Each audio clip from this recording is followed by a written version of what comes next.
11 taon na raw nagtitinda ng taho si Bok. Todo kayod siya araw-araw.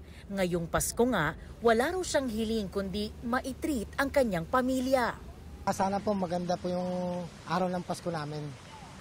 At sana makagala ng mga bata at makakain ng mga masarap. May ilan naman na humihiling na makasama ang pamilya sa Noche Buena, gaya ng nagtitinda sa karinderya na si Leona at jeepney driver na si Noel. Sana po makapunta po ako, makauwi po ako sa probinsya sa Ilocos Sur. Andito lang po ako sa Manila para po magtrabaho. Gusto ko pong makasama ang pamilya ko po sa Pasko. Sana makasama ko yung pamilya ko, mga kamag-anak ko na nasa Cavite at saka Negros para ang Pasko namin ay masaya. Excited naman ang 4th-year nursing student na si Joanna to enter the professional world. Kaya ang wish niya... Ang wish ko po ngayong 2025 is makapasa po ngayong finals namin sa competency appraisal. Yay!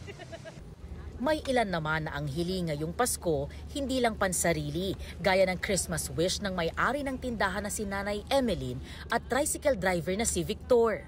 Ang wish ko, makakulong na bago magpasko yung mga sangkot sa mga korupsyon para hindi na kami binabaha. Pahirap sa tricycle yun eh. Ang gusto ko po sana, makita ng mga tao na managot talaga sila. Para makita po talaga na wala silang pinapanigan. Para maging masaya man lang sana po ang Pasko natin ngayon.